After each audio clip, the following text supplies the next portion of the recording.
Selamat datang di Alur Donghua. Sebelum mendengarkan, jangan lupa subscribe, like, komen, dan share ya, biar Mimin tambah semangat.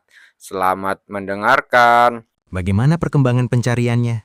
Apakah kau sudah menemukan informasi tentang pemain Yuan ini? Seorang pemuda tampan duduk di tempat tidurnya dengan konsol Cultivation Online, helmnya masih terpasang di kepalanya, pandangannya tertuju pada pria parubaya yang berdiri di dekat pintu. Maaf Tuan Muda, tetapi pemain ini tampaknya bertekad untuk merahasiakan identitasnya. Bahkan tawaran kami pun tidak mampu membujuknya keluar, kata pria parubaya itu dengan nada lelah. Dia tidak tidur selama 2 hari terakhir hanya untuk mencari informasi tentang Yuan. Tetapi sayangnya hasilnya kembali dalam kekecewaan yang berisi banyak hal yang tidak berarti. Tidak terpancing?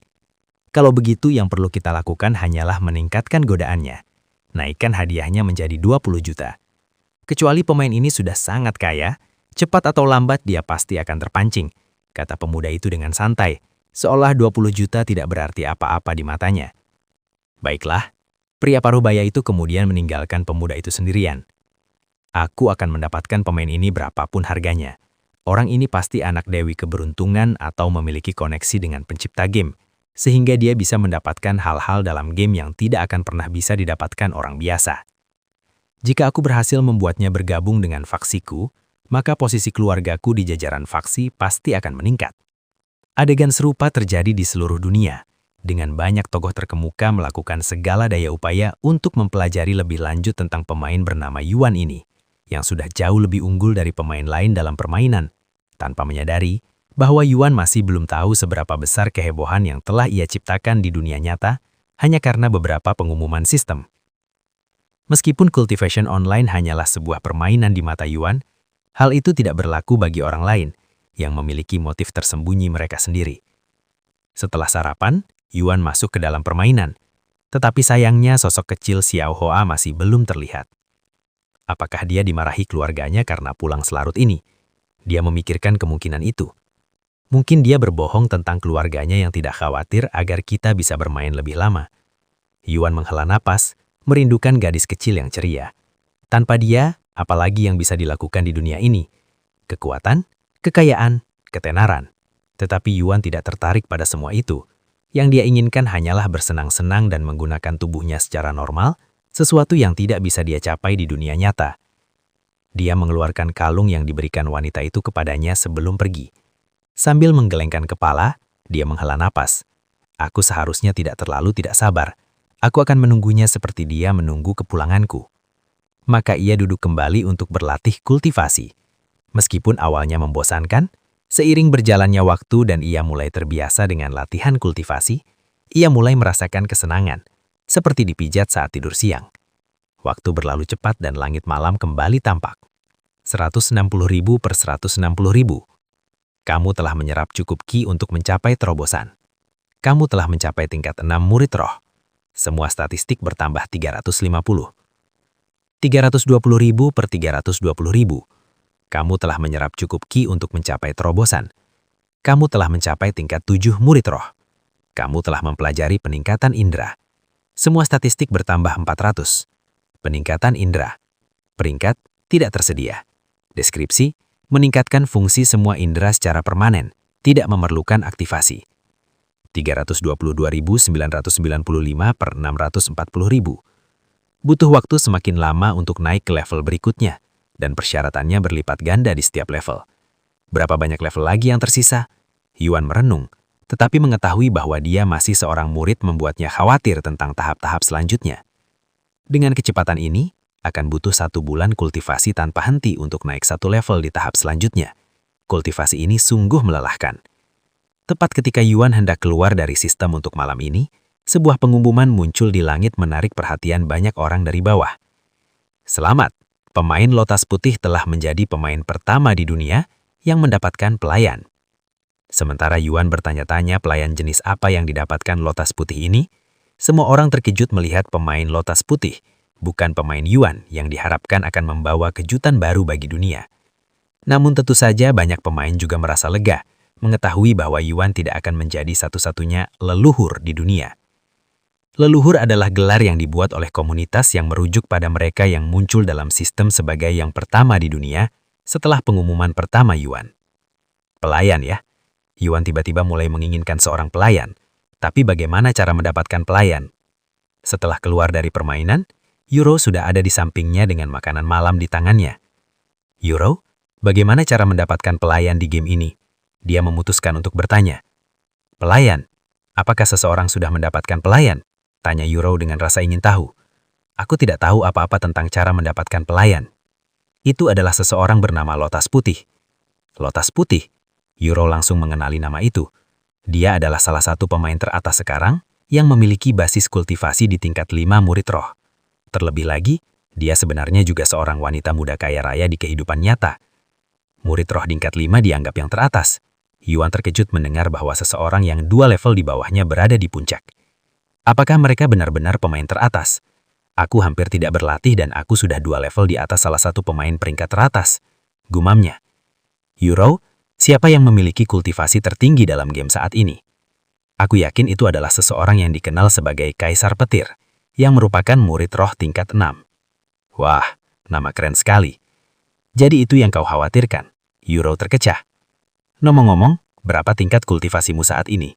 Karena kamu menghabiskan sebagian besar waktumu untuk bermain-main, seharusnya tingkat kultivasimu cukup rendah kan? Biar aku tebak, kamu adalah murid roh tingkat 2. Yuan menyeringis. Salah. Murid roh tingkat 1? Salah lagi. Apa? Jangan bilang kamu belum berkultivasi. Euro, sejak kapan aku menjadi begitu menyedihkan dan lemah di matamu? Kakakmu kecewa, kata Yuan dengan suara sedih. Ah, sudahlah. Aku hanyalah orang biasa dalam game ini. Dan seperti yang kau katakan, aku hanya bermain-main. Jadi cepatlah bermain denganku agar kita bisa melakukan sesuatu bersama. Minggu ini tidak mungkin, karena aku masih sekolah. Tetapi minggu depan pasti bisa saat liburan musim panjang dimulai. Sekolah ya? Aku iri. Yuan tersenyum pahit. Pergi ke sekolah bukanlah sesuatu yang patut diirikan, Kak. Itu membosankan dan melelahkan, desah Euro. Tapi aku masih iri padamu dan setiap siswa di luar sana. Dia menghela napas dalam hati. Setelah mengobrol beberapa menit lagi, Euro kembali ke kamarnya untuk tidur, dan Yuan sendiri juga ikut tidur. Jika dia tidak muncul sampai besok, aku harus menggunakan kalung itu, gumamnya dalam hati sebelum tertidur. Xiaoha, di mana kau? Kakak kesayanganmu ada di sini untuk bermain denganmu, teriak Yuan lantang di hutan begitu dia masuk ke dalam permainan. Apa yang aku lakukan? Ia kemudian duduk, tangannya meraih kalung yang melingkar di lehernya. Meskipun tampak terbuat dari baja dengan sepotong giok yang terpasang, kalung itu seringan bulu, hampir tanpa bobot. Kalung Xiaoha. Nilai, tidak diketahui. Deskripsi, diperoleh dari Xiaoha. Meskipun dia bilang untuk menggunakan ini untuk menghubunginya, bagaimana cara menggunakannya? Dia memainkan kalung itu sambil berpikir. Dia mencoba menusuknya, membelainya, memerintahkannya untuk terbuka, bahkan menjilatnya. Tetapi sayangnya kalung itu tetap tidak berubah. Setelah beberapa menit dan banyak kegagalan, Yuan memutuskan untuk berhenti mencoba mengaktifkan kalung itu. Xiaoha, bagaimana bisa kau memberiku sesuatu yang begitu rumit tanpa menjelaskan fungsinya? Dia menghela napas panjang. Tiba-tiba seolah-olah langit mendengar desahannya, bumi bergetar. Suara dentingan logam bergema, diikuti umpatan keras. Rasakan serangan pedang melingkarku, bajingan. Mencari kematian. Boom! Sebuah ledakan keras terdengar di kejauhan, mengejutkan Yuan. Apa yang baru saja terjadi? Mengapa bumi bergetar seperti ini? Apakah seseorang menjatuhkan bom? Suara dentingan logam kembali bergema, dan hembusan angin tiba-tiba menyapu tempat itu, hampir mengangkat Yuan ke udara. Dasar iblis Mengli, jika aku tidak membunuh kau hari ini, maka aku bukanlah Zhan Xiaogang. Hahaha, seorang setengah langkah Grandmaster Roh sepertimu mengira kau bisa membunuhku? Hari ini akan menjadi hari kau menyadari keberadaanmu yang bodoh ke neraka.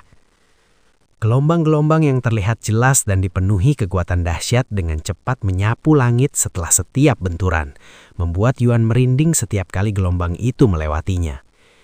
Ternyata dua orang yang berkelahi satu sama lain yang menyebabkan fenomena ini. Yuan sangat terkejut. Berkelahi di kebun orang lain, sungguh tidak sopan. Tak lama kemudian, dari tempat Yuan berdiri, terlihat dua sosok saling bertarung di udara. Satu berambut panjang merah dan satu lagi berambut panjang hitam. Mereka terbang bolak-balik melancarkan serangan pedang kuat yang akan menciptakan riak saat dihalau oleh lawan. Mereka terbang, persis seperti orang tua itu. Yuan teringat pada Elder Song, orang tua itu yang memberinya dan ribuan pemain lainnya penjelasan singkat tentang dunia ini sambil berdiri di atas pedang di udara. Pertarungan di udara berlangsung selama beberapa menit, tanpa ada pihak manapun yang unggul atas pihak yang lain. Mereka tampak seimbang. Namun saat mereka semakin mendekati tempat Yuan berdiri, riak destruktif yang dihasilkan oleh benturan pedang mereka juga menjadi menyakitkan baginya. Meskipun tidak terlibat dalam pertarungan, Yuan dapat merasakan tekanan yang sangat kuat sehingga sulit baginya untuk bernapas dan tubuhnya terasa seperti sedang membawa batu besar. Matilah untukku, 7 serangan pedang duniawi. Hahaha, terlalu lemah, jauh terlalu lemah, serangan pedang sialan. Gelombang yang jauh lebih besar dari sebelumnya menyapu tempat itu hingga tak terlihat lagi di cakrawala. Yuan tak tahan lagi menahan tekanan dan memuntahkan seteguk darah. Sial, ini benar-benar tidak nyaman. Dia menyeka darah dari mulutnya dengan tangannya. Aku bahkan bisa merasakan rasa darah yang seperti besi. Yuan benar-benar hanyut dalam permainan saat itu. Rasa sakit di tubuhnya dan fitur realistis dari permainan ini sementara membuatnya lupa bahwa ini hanyalah permainan. Jika mereka mendekat lagi, aku pasti akan mati karena damage yang ditimbulkan. Dia mulai berlari menjauhi keduanya, tetapi benturan di antara mereka juga semakin kuat. 9 serangan pedang duniawi. Darah iblis. Boom! Pohon-pohon tumbang dan awan berhamburan akibat benturan dan Yuan terlempar ke arah pohon, lalu kehilangan kesadaran sesaat setelahnya. Hahaha, Zhan Xiaogang, ada apa? Bukankah kau bilang akan membunuhku hari ini? Salah satu sosok mulai tertawa sambil menunjuk orang lain yang kehilangan satu lengan. Murid utama Sekte Pedang Agung biasa-biasa saja, sama seperti adik perempuanmu itu. Hahaha. Aku akan membunuhmu. Zhan Xiaogang meraung, matanya memerah dan tingkat kultivasinya tiba-tiba meningkat drastis. Kau berhasil melakukan terobosan di tengah pertarungan kita? Mata Meng Li membesar karena terkejut. Hari ini aku akan membalaskan dendam adik juniorku dengan membunuhmu, meskipun aku harus kehilangan keempat anggota tubuhku dan menjadi lumpuh. Matanya dan hidungnya mulai berdarah dan urat-urat muncul di seluruh tubuhnya. Apakah dia kekasihmu? Kalau begitu, izinkan aku memberitahumu sesuatu yang penting sebelum kau mati. Tubuhnya luar biasa. Sungguh disayangkan dia bunuh diri begitu cepat. Kalau tidak, pasti aku akan lebih menikmati tubuhnya. Hahaha. Meng Li, pergi ke neraka. Pedang biru di genggaman Zhan Xiaogang memancarkan cahaya biru dalam dan niat membunuh melambung melampaui ke laut. Pedang roh. Kamu mencoba menjatuhkanku bersamamu. Hanya karena kau sekarang Grandmaster roh sepertiku, bukan berarti kita setara, dasar bodoh. Rambut merah Meng Li bersinar merah terang bersama matanya, tampak seperti iblis sungguhan dari neraka. Api neraka. Tiba-tiba sebelum keduanya sempat melepaskan tekniknya, seorang gadis kecil berjubah merah muncul di antara mereka seperti hantu, dan di tangannya ada kalung yang berlumur darah segar. Karena mengganggu ketenangan tempat kami, basis kultivasi kalian akan dilumpuhkan sebagai hukuman. Gadis kecil itu melambaikan lengannya dan Meng Li dan Zhan Xiaogang merasakan seluruh basis kultivasi mereka runtuh seketika. Tanpa adanya kultivasi untuk mendukung mereka, mereka tidak lagi mampu mengendalikan serangan atau terbang, dan mereka langsung jatuh ke tanah, menyebabkan banyak tulang patah saat membentur tanah. Siapa kau? Teriak Meng Li keras-keras sambil tergeletak di tanah, sambil merasakan rasa sakit yang luar biasa. Untuk melumpuhkannya, seorang kultivator Grandmaster Roh hanya dengan lambaian lengannya, latar belakangnya pasti mengejutkan. Adapun Zhan Xiaogang, ia tidak bisa apa-apa selain menatap gadis kecil di udara dengan mata terbelalak saat itu. Ia terlalu terkejut untuk berpikir. Apa kesalahan kami sampai membuatmu tersinggung? Jawab aku, teriak Mengli lagi setelah tidak mendapat jawaban darinya. Namun gadis kecil itu mengabaikannya, turun dari langit ke pohon terdekat dan berjalan ke tempat tubuh Yuan yang tak sadarkan diri terbaring. Itu si sampah yang tadi menonton kita bertarung. Mengli menyadari kehadiran Yuan dan bahwa dia telah mengawasi mereka, tetapi karena dia terlalu lemah untuk mempengaruhi mereka, Mengli memperlakukan Yuan seperti semut, jadi dia mengabaikannya. Hal yang sama berlaku untuk Zhan Xuegang. Gadis kecil itu berlutut untuk menyeka darah dari bibir Yuan, tangannya sedikit gemetar. Karena telah melukainya, kau akan dihukum mati. Setelah menyeka darah dari bibir Yuan, gadis kecil itu berdiri dan berbalik menghadap kedua sosok yang tergeletak di lantai. Ekspresinya suram dan dipenuhi niat membunuh. Serangan pedang pemecah langit. Dunia tiba-tiba bergetar, dan langit meredup, hampir berubah menjadi malam, dan sebuah pedang yang terbuat dari cahaya keemasan muncul di genggaman gadis kecil itu. Serangan pedang pembelah langit? Mustahil. Apa yang kau lakukan di surga bawah? Zhan Xuegang mengenali teknik yang sedang disaksikan, dan jantungnya hampir berhenti berdetak karena terkejut. Gadis kecil itu mengabaikan pertanyaannya, dan tiba-tiba mengayunkan pedang ke bawah, dan langit seolah terbelah menjadi dua pada saat itu. Boom! Gempa bumi dahsyat mengguncang seluruh benua timur, mengejutkan banyak kultivator di benua itu, bahkan memeringatkan banyak ahli sejarah kuno di seluruh dunia. Yuan perlahan membuka matanya, dan hal pertama yang dia perhatikan adalah retakan tanah yang sangat besar di depannya, dengan ujung yang tidak dapat dia lihat secara fisik, tampak seolah-olah membelah bumi menjadi dua. Apakah kedua orang itu yang menyebabkan ini? Ini tidak masuk akal. Punggung Yuan basah kuyup dengan keringat dingin saat melihat retakan bumi yang tampak tak berujung. Dia tidak bisa membayangkan kekuatan yang dibutuhkan untuk menyebabkan kehancuran sebesar ini. Retakan bumi ini lebih dari cukup untuk mengubah geografi dunia ini. Tiba-tiba, jantung Yuan berdebar kencang. Dia perlahan menoleh, dan saat itulah dia menyadari bahwa dia telah tertidur di pangkuan lembut gadis kecil itu. Xiaohua. Dia terkejut sekaligus senang melihatnya duduk di sampingnya, bahkan membiarkannya tidur di pangkuannya. Apakah ada yang terluka? Yuan merasa lega setelah melihat tidak ada luka pada dirinya. Xiaohua tiba-tiba menarik kepalanya kembali ke pangkuannya. Tuan, Anda sebaiknya tidak terlalu banyak bergerak. Anda terluka. Yuan tercengang.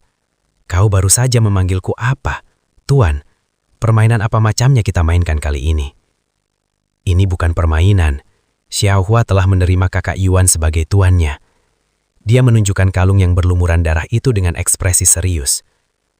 Itu kalung yang kau berikan kepadaku. Oh, jadi itu maksudmu menggunakan itu untuk memanggilmu sebagai pelayan. Dia menepuk-tepuk dahinya saat menyadari arti sebenarnya di balik kata-katanya, sambil mengeluarkan suara tamparan keras. Xiaohua, kau... Ayah... Dia menghela napas panjang. Apakah kau tidak menerima Xiaohua? Ekspresinya berubah menjadi sedih. Apakah Xiaohua gadis yang nakal? Bukan itu masalahnya. Aku sangat menyukaimu, tapi menjadikanmu sebagai pelayan itu terlalu berlebihan, karena akan menimbulkan banyak kesalahpahaman yang tidak perlu. Kesalahpahaman? Xiaohua tidak mengeberat. Tapi aku keberatan, jawab Yuan dalam hatinya. Setelah hening sejenak, Yuan akhirnya berkata kepadanya, Kakak Yuan. Hah? Xiaohua menatapnya dengan ekspresi bingung di wajahnya. Selama kau tetap memanggilku kakak Yuan seperti biasa, maka tidak akan ada kesalahpahaman, jelasnya kepadanya. Lalu, matanya mulai berbinar. Kakak Yuan, dia tiba-tiba memeluknya, menyembunyikan senyum simpu malu di wajahnya. Kau telah menerima Xiaohua sebagai pelayanmu. Nama, Xiaohua, kelas pelayan, dewa, guru, Yuan, kultivasi, raja roh tingkat ketiga, warisan surga tertinggi, garis keturunan dewa, fisik kabut ungu, seni rahasia surga, peringkat, dewa, tingkat keahlian, 4, seni rahasia pertama surga, teknik mengonsumsi surga, peringkat, dewa, tingkat keahlian, 5, seni rahasia kedua surga, serangan pedang pembelah langit, peringkat, dewa, tingkat keahlian, 4. Seni rahasia ketiga surga, domain surgawi, peringkat, dewa, tingkat penguasaan, 2. Seni rahasia keempat surga, teknik penyegelan surga, peringkat, dewa, tingkat keahlian, 1.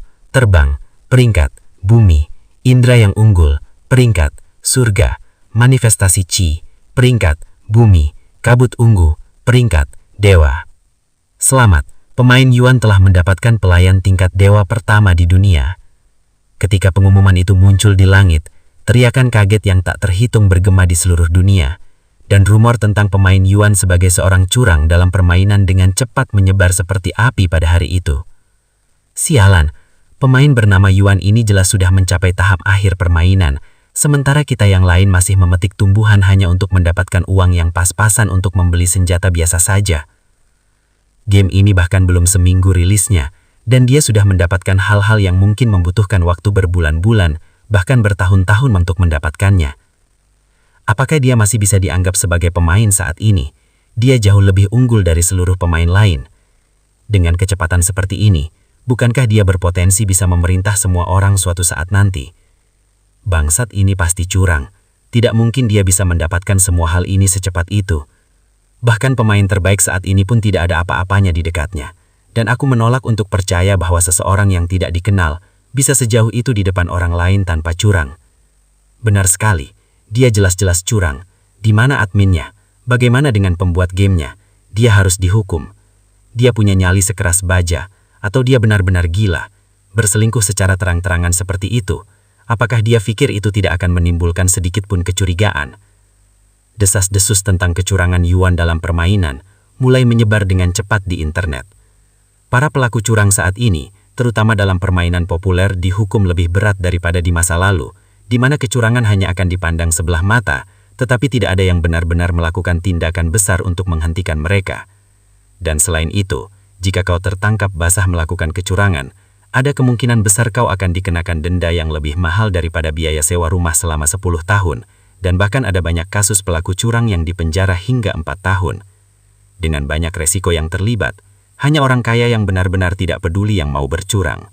Namun bahkan orang-orang seperti ini pun tidak akan curang secara terang-terangan. Jadi dalam kasus Yuan, orang hanya bisa berasumsi bahwa dia benar-benar gila, karena begitu kentara dalam game paling populer di dunia saat ini. Curang ya? Bagaimana menurutmu teratai putih? Apa kau juga percaya Yuan ini seorang penipu? Seorang pemuda tampan berjubah ungu menendang kepala serigala yang terpenggal di kakinya ke samping. Di tangannya ada pedang baja dengan gagang hitam, dan ular petir biru melilit bilah pedang yang meneteskan darah segar sesekali. Di sampingnya berdiri 2 orang lainnya, keduanya wanita cantik. Wanita muda cantik dengan paras elegan di sisinya diam-diam menatap pengumuman di langit. Apakah dia curang atau tidak? Itu bukan urusan saya, katanya beberapa saat kemudian. Pandangannya beralih dari pengumuman ke kucing hitam besar di sampingnya. Tapi, saya tertarik untuk mengetahui seperti apa rupa seorang pelayan peringkat dewa. Kucing hitam rekor 2 miliknya adalah monster biasa tanpa tingkatan, tetapi memiliki kelincahan yang hebat dan serangan yang kuat. Jika dibandingkan dengan kultivator, maka kekuatannya setara dengan murid roh tingkat 4. Pelayan tingkat dewa ini, dengan ini pengaruhnya di dalam dan di luar permainan sangat besar dan tidak lagi dapat diabaikan, dan tindakannya bisa sangat berdampak pada dunia.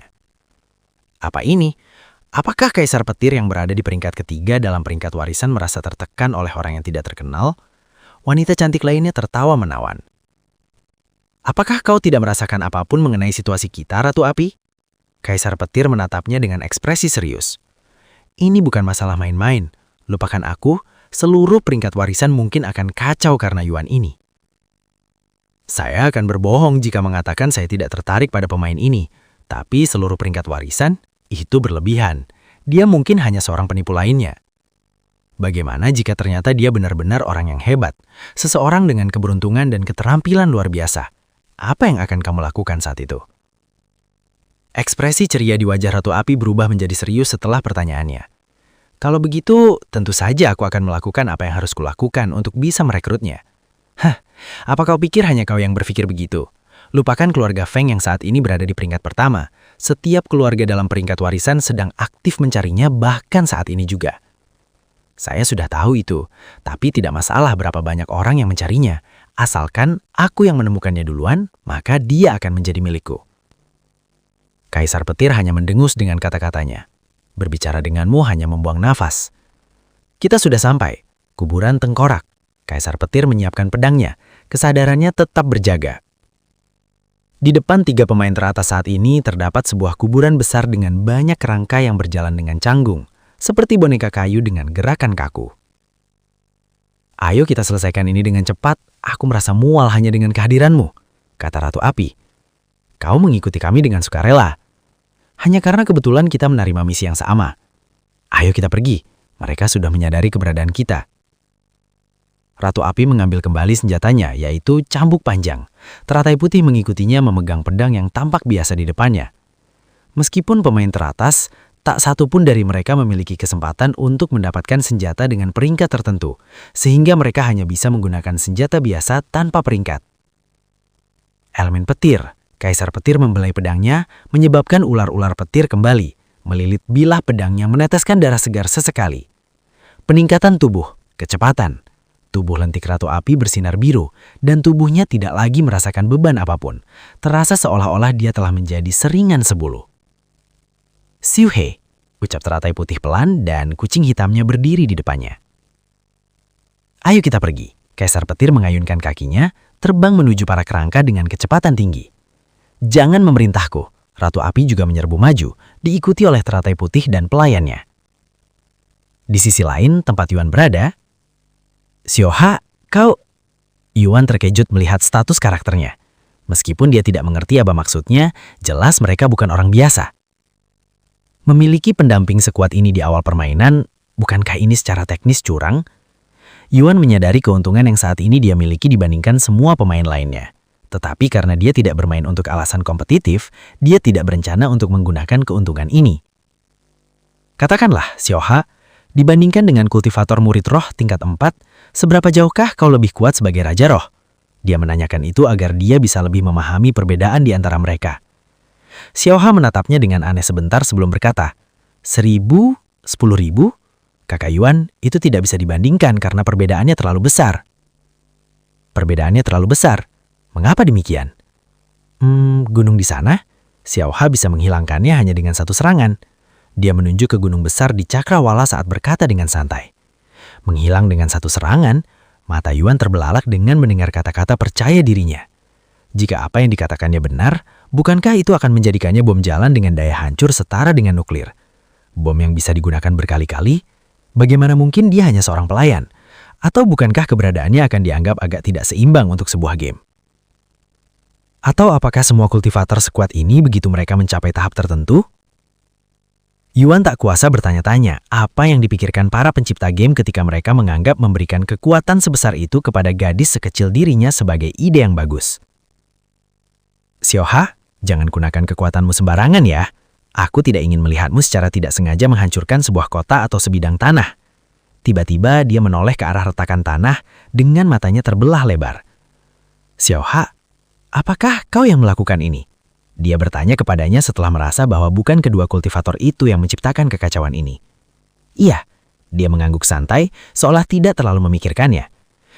Hai, Yuan mendengus hari. Bagaimana jika kau secara tidak sengaja mengenai seseorang dengan itu? Xiaoha, dengarkan baik-baik. Jangan gunakan kekuatanmu jika aku mengizinkanmu. Oke? Baik, dia menerima permintaannya dengan cukup mudah. Bagus. Yuan menatap retakan tanah itu sekali lagi sebelum berbalik dengan senyum pahit di wajahnya. Ayo kita pergi, Xiaoha. Akan buruk jika ada orang yang melihat kita di sini sekarang. Maka keduanya pun berjalan menjauhi tikar lesehan.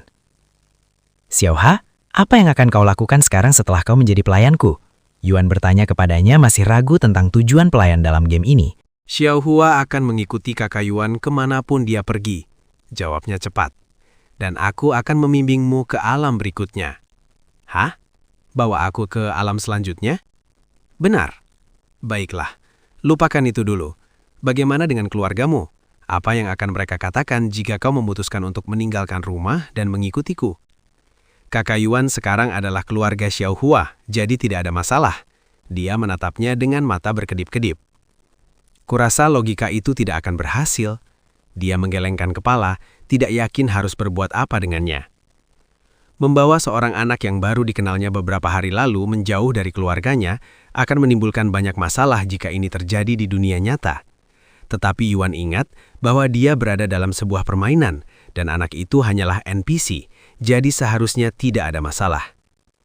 Baiklah, lakukan sesukamu Xiaohua, akhirnya dia berkata sambil tersenyum pasrah.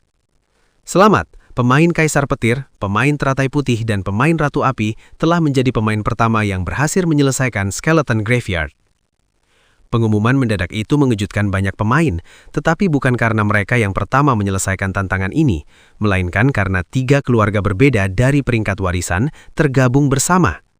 Dengan kata lain, mereka bekerja sama, sesuatu yang jarang dilihat oleh publik, bahkan mungkin belum pernah terjadi sebelumnya. Astaga, 3 dari 10 keluarga teratas di dalam keluarga warisan ternyata bekerja sama untuk membersihkan sebuah dungeon bersama. Mungkin mereka telah memutuskan untuk bersekutu untuk menjatuhkan pemain Yuan ini. Itu adalah sebuah kemungkinan.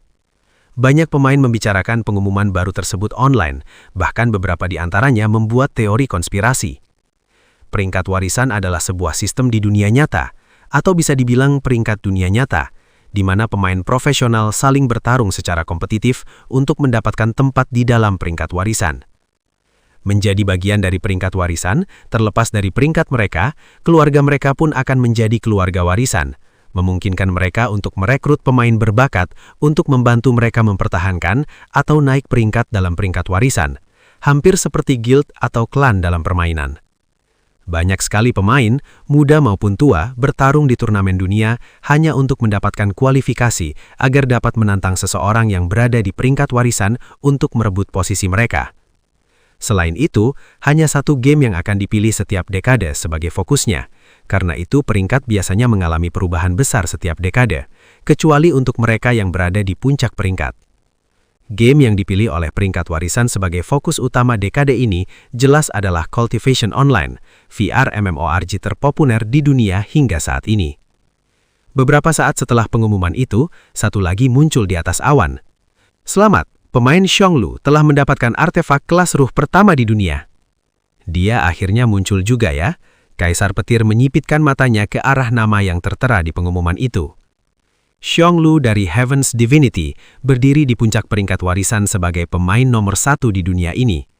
Dia adalah tokoh penting bahkan di dunia nyata, memiliki salah satu perusahaan game terbesar di luar sana.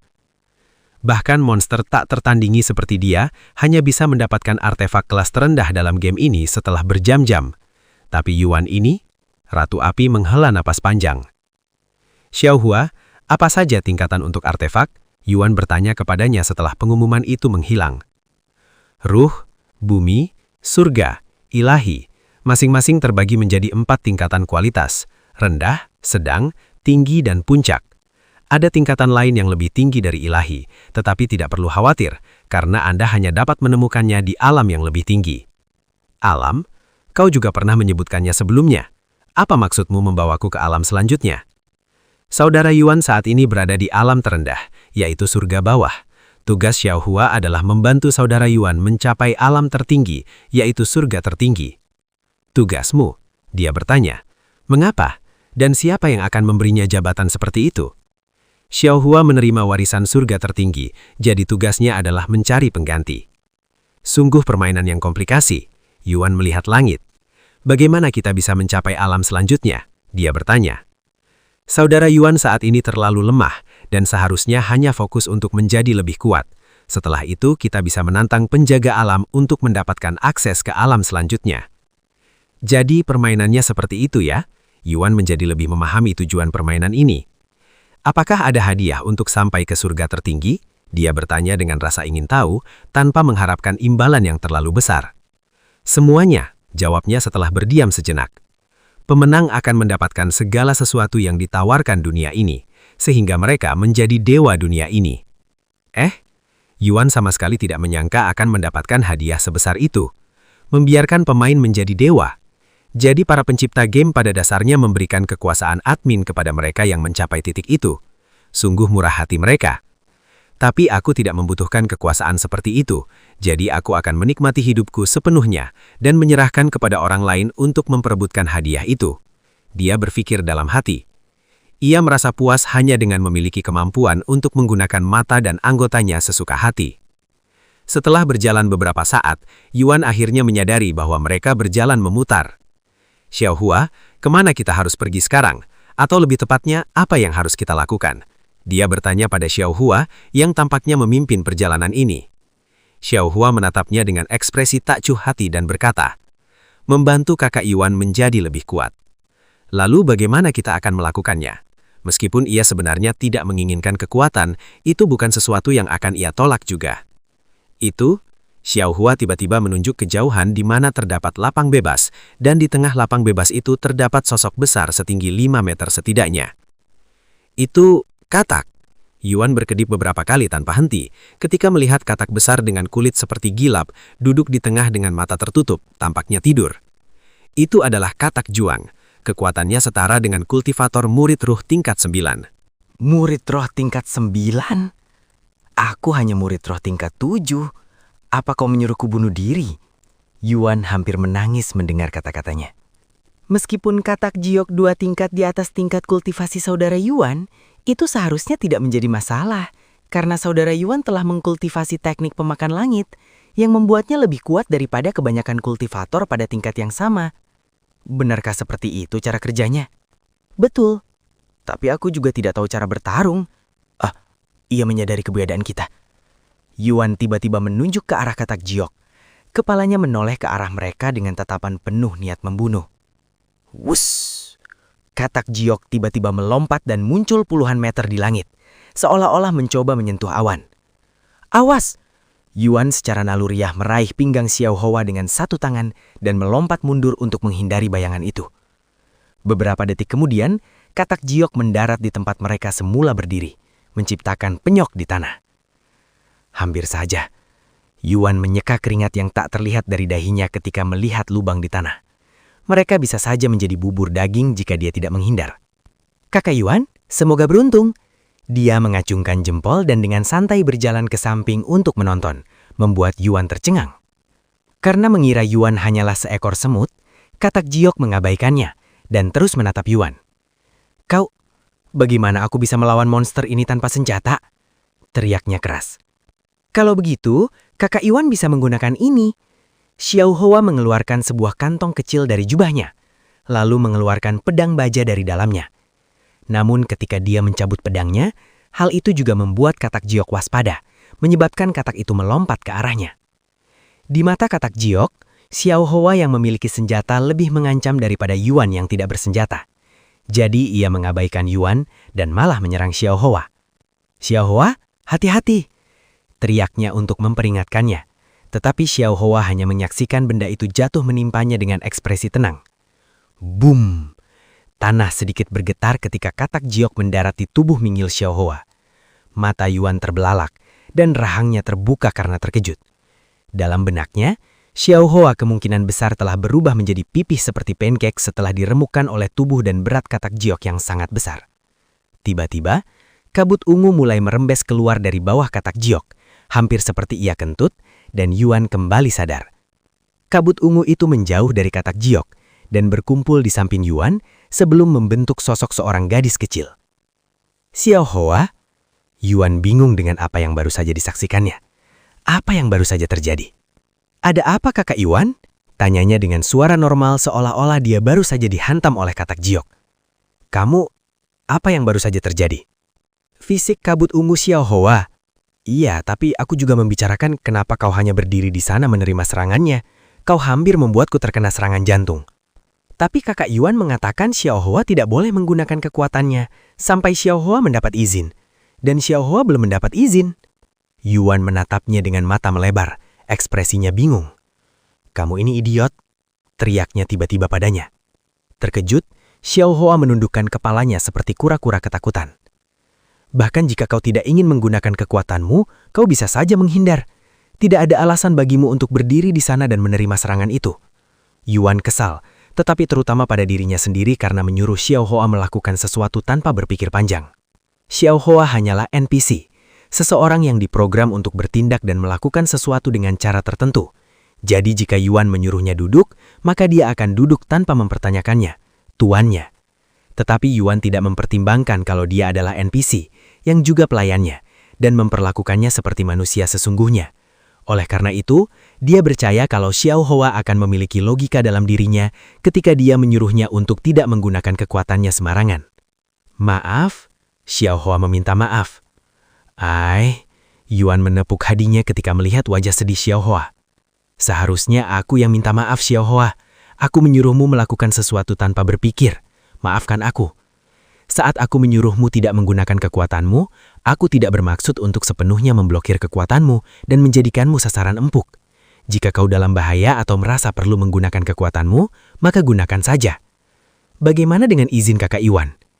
Lupakan saja apa yang pernah aku katakan dan gunakanlah sesuai pertimbanganmu. Yang ingin aku sampaikan adalah, tidak perlu memecahkan telur dengan menghancurkannya dengan batu besar, dan pikirkan lingkungan sekitarmu sebelum memutuskan untuk menggunakannya. Xiao Hua mengerti. Dia mengangguk. Bagus, sekarang berikan pedang itu kepadaku. Aku punya hutang yang harus aku selesaikan dengan si katak sialan ini. Saat Yuan meraih pedang baja itu di gagangnya, informasi tentang pedang itu muncul di kepalanya. Pedang roh. Nilai roh. Kualitas puncak. Kekuatan fisik yang dibutuhkan 900. Kekuatan mental yang dibutuhkan 1500. Ketajaman 1000. Deskripsi memotong logam semudah memotong mentega. Pedang yang bagus. Yuan langsung menyukainya setelah menggayungkannya beberapa kali di udara. Katak Giok tetap tak bergerak. Tatapannya tampak dipenuhi kebingungan saat menatap Xiao Hua yang bahkan tidak berusaha membalas tatapannya, seolah-olah katak itu tak berarti apa-apa di matanya. Bagaimana mungkin gadis kecil yang tampak tak penting ini lolos kena tanpa harus terluka setelah dihancurkan oleh beratnya yang sangat besar, pikirnya. Yuan melangkah maju dengan tenang, pandangannya terfokus dalam pada katak Giok. Meskipun dia belum pernah bertarung sebelumnya, dia merasa sangat tenang saat ini, seolah-olah itu hal yang wajar. Aku belum pernah bertarung, apalagi menggunakan pedang. Sebagian besar hidupku habis di tempat tidur, membusuk dalam keheningan. Namun meskipun aku tak berdaya di luar dunia ini, aku bisa menggunakan anggota timbuhku dan mataku sepenuhnya di dunia ini. Selama aku di sini, aku merasa bisa mencapai apapun, bahkan mengalahkan katak raksasa ini. Yuan tiba-tiba melesat ke arah katak Giok, membuatnya waspada. Kecepatannya lebih cepat daripada manusia tercepat di Eropa sekalipun, dan dia tiba di depan katak Giok dalam sekejap mata. Saksikan, ingat, pelajari, laksanakan. Pertarungan antara kedua kultivator itu terlintas di benaknya dan tangannya bergerak sesuai dengan itu. Pedang di tangannya dengan mudah mengiris kulit katak Giok, menyebabkan darah menyembur keluar dari perutnya. Katak Giok menjerit kesakitan dan melompat mundur untuk menghindari. Mata Xiao Hua membelalak saat menyaksikan gerakan pedang Yuan. Meskipun kaku dan tampak seperti ayunan seorang amatir, itu jelas merupakan teknik pedang. Yuan tidak mengejar katak Giok dan hanya menatap pedang di tangannya, dan di wajahnya terpancar ketidakpuasan. Aku bergerak persis seperti orang itu, tapi ada sesuatu yang terasa tidak benar. Saudara Yuan, kau? Xiao Hua hanya bisa terkejut. Apa yang baru saja dia saksikan adalah teknik salah satu dari dua kultivator yang telah dia bunuh. Apakah dia mempelajarinya hanya dengan mengamati mereka bertarung sesaat?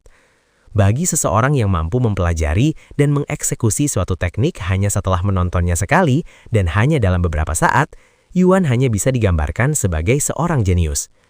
Aku melakukan gerakan dengan sempurna dan mengenai sasaran, tapi ada sesuatu yang kurang.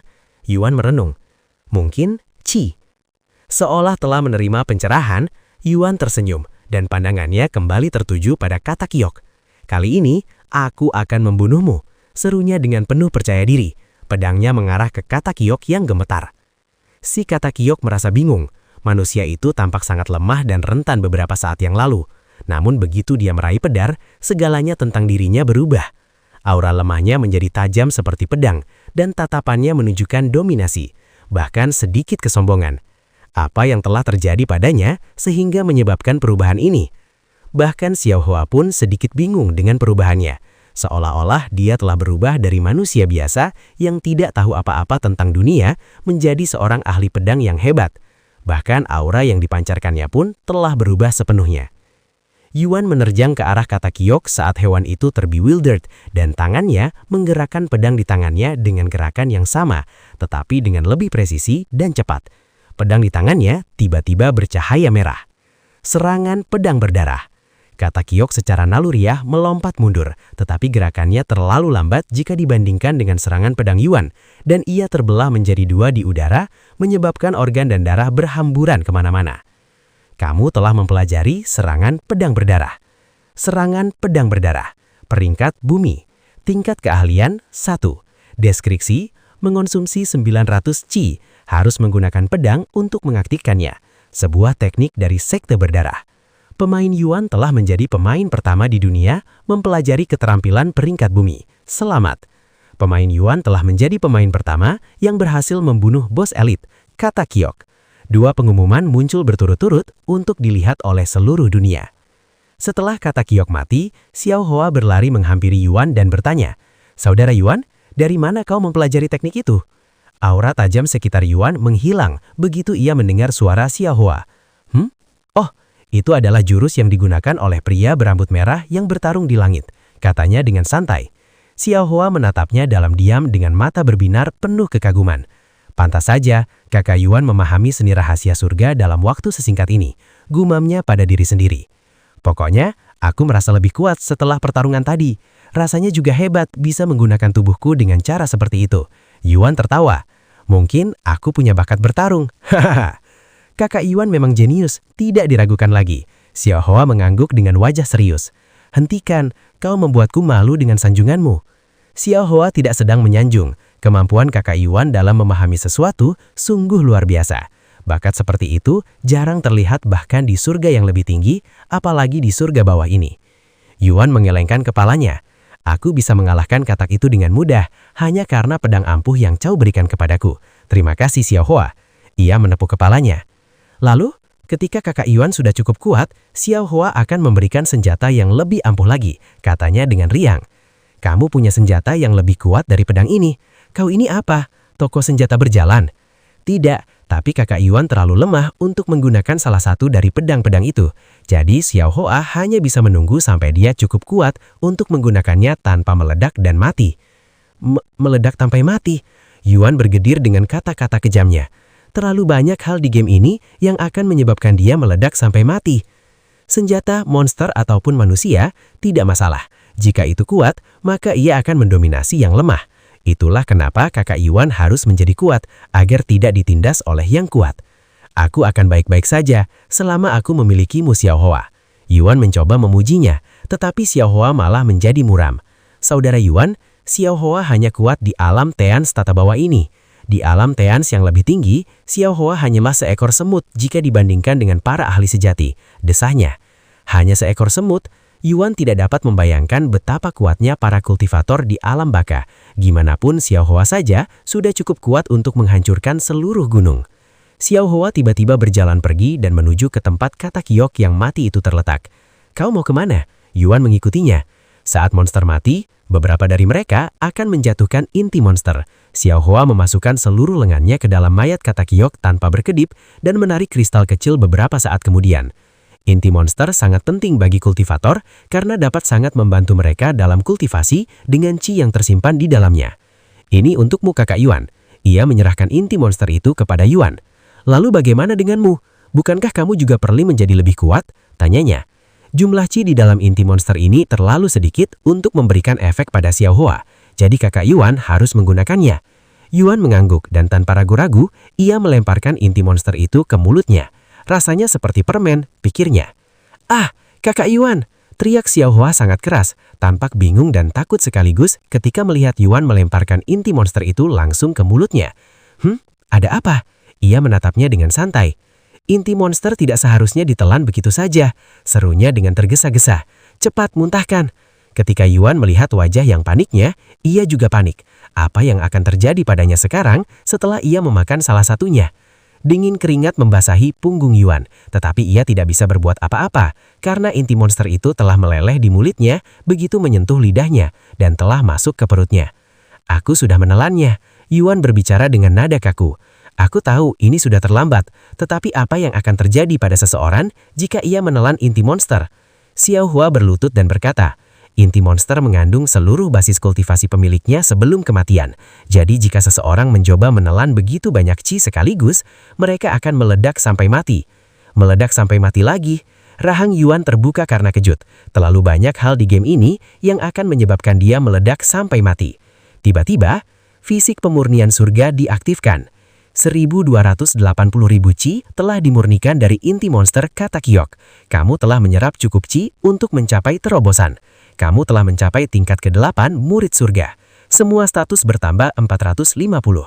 Kakak Iwan, apakah kamu baru saja mengalami terobosan? Tanya Xiao Hua setelah berdiam sejenak, suaranya dipenuhi rasa tidak percaya. Aku memang melakukannya, jawabnya dengan senyum aneh.